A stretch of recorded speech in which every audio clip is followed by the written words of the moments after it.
the school districts of Superior and Eau Claire. And from those districts, we have Superintendent Dr. Amy Starzecki, and from Eau Claire, Superintendent Mike Johnson. Amy and Mike, good morning. Thank you for being here. Good morning. Thanks for having us. Nice to have you here. I'm sorry that it's under these circumstances. I'd much rather be talking about the kids and the programs and the opportunities.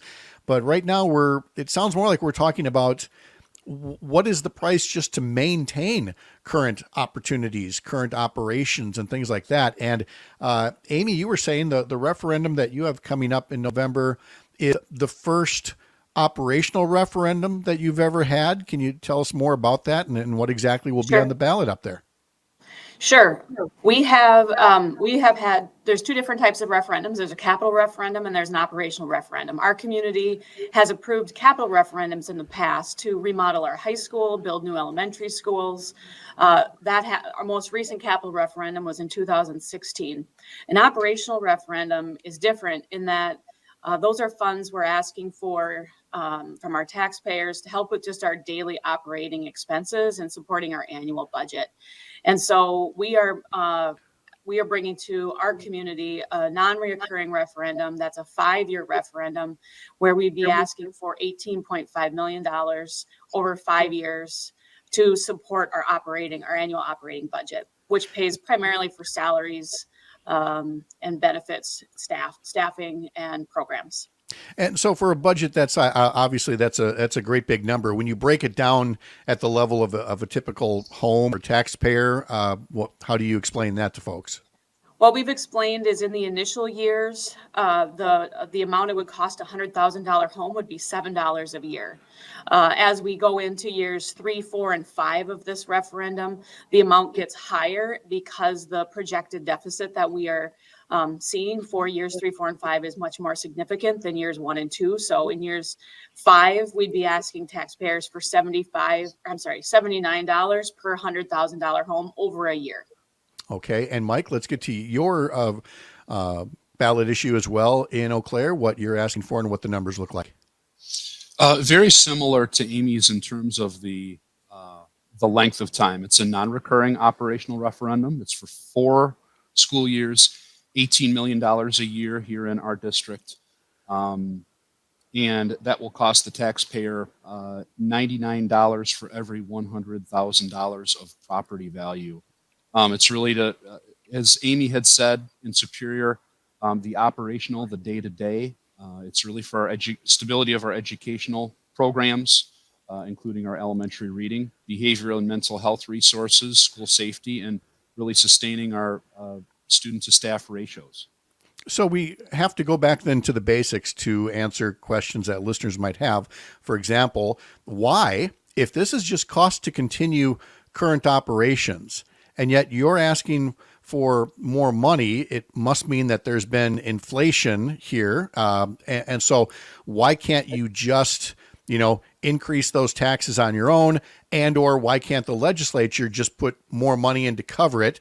The answer to the first question, Mike, deals with something called revenue limits that have been kind of they've been a thing for 30 some years now. How do you best explain revenue limits and why you have to go to taxpayers rather than saying, hey, this is the price to continue the same amount of operations? Exactly. That's one of the items that we do have in our slide deck and our presentations that we've already started. There are a few reasons why we're here in this situation. We do have mandated state revenue limits, and they had started back, over just about 30 years ago when I started my career after graduating from UW Eau Claire. But yes, the district is not able to just say, well, we're just going to spend more money and put that on the taxpayer. We have to go to the public for this operational referendum to get permission to do so. And for many years, Eau Claire, and we still are a lower spending district. The district was, those caps were put into effect when Eau Claire was very efficient with their money, with their funds. And back in 1994, it was only supposed to be about a year and then a 5-year fix. Well, here we are 30 years later, and we're certainly feeling the effects of that. Oh, without a doubt, Amy, for a school district like Superior as well, this thing that started as a Band-Aid essentially in the early and mid 1990s, what has this done over the course of nearly 30 years to education in Wisconsin in terms of how some districts have either been hurt by this revenue limit scheme, while more so than maybe other districts have. It just seems to have fostered inequity in how our kids are being educated. That's exactly right. As we look at I'm just looking at the data right now on my screen. As we look at the revenue per member, the state average in each across the school districts is 12,500. Both Eau Claire and Superior are well below that, while ours are about 11,500 or so, where other school districts see 16,000, 18,000 per student. If we had the same, if the state had kept up with that revenue limit, we wouldn't be talking about an operational referendum. We would have the funds we need to maintain our small class sizes and the programs that we have in place.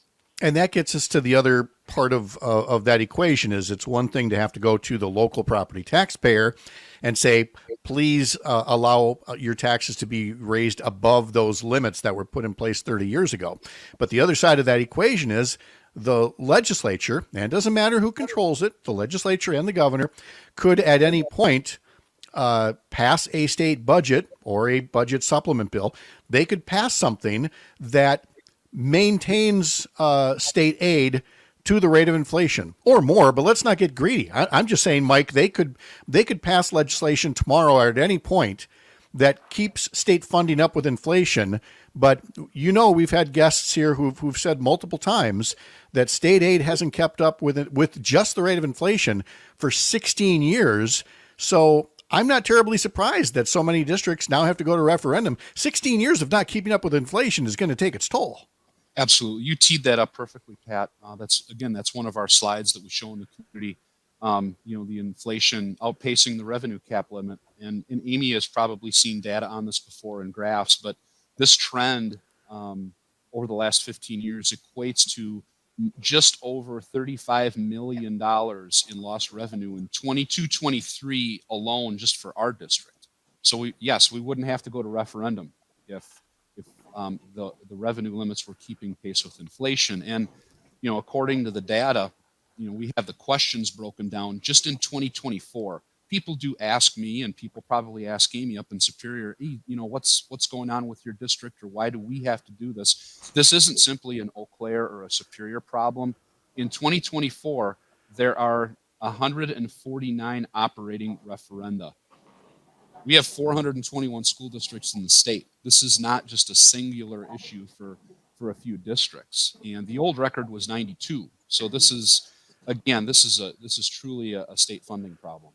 Oh, and it is snowballing with each cycle to the point where, every district is going through this at some point or another. And if the voters told them no, well, then they're going to have to come through it again at some point and or make some painful cuts along the way. So again, this is not for building a building addition. This is not for rewiring the school or putting up, fancy monitors or a new football field. This is cost to continue current operations. And so, Amy, up in Superior, if a referendum like this were to fail and you could not raise enough funds for current operations, what kinds of things are at stake? And I don't mean that in a threatening way, but obviously you've had to think about these things. What's the reality if you can't continue your current operations as they are?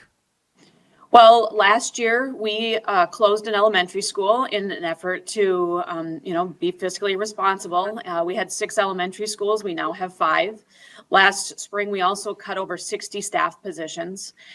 We were able to maintain our staffing ratios and the same class sizes across elementary and secondary schools. However, if this referendum fails, we will be looking at closing another school, and we will be looking at more drastic staffing cuts that will have an impact on those ratios and increase class size.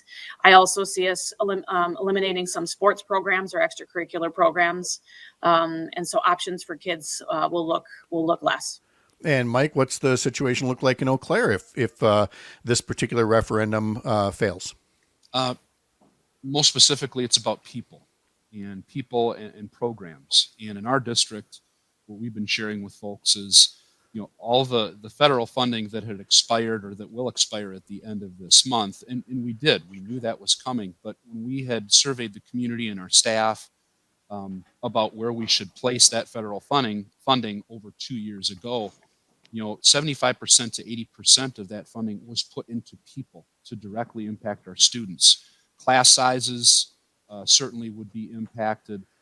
All these supports that we had placed, we mentioned the behavioral and mental health resources. We finally got, according to the to professional associations with counselors, we finally got up to the minimum recommended amount, the ratio of a school counselor to students, school psychologists, social workers, and like I mentioned, the counselors before, as well as our teachers, behavioral, reading interventionists, math interventionists. With that federal funding, it's really to continue the great work that we have been doing, and we were able to share with our board in open session on Monday night. And as Tony comments on YouTube, schools are valuable investments that yield returns far greater than the initial cost. Amen, Tony. And Mike, quickly, if people want to learn more about the referendum in Eau Claire, what do you recommend they do? Please go to our district website, and very soon we will also be having a mailer going out to our community. Or to check out our website, we have 4 opportunities for people to interact, to come to community listening sessions, as well as we're having a virtual one too. We did have a capital referendum in 2022, and that was very helpful to be able to share that information with the community. Okay. And Amy, if folks want to learn more up in Superior? We also have a couple community meetings coming up in October. Those meetings are posted on our website, and all the information, including short videos and slideshows and information about our referendum and the details around that, are on our website as well. Very good. Dr. Amy Starzecki from Superior, Mike Johnson, Superintendent in Eau Claire. Great to catch up with both of you. Best of luck to you. Stay in touch and have a great day. Thank you for having us.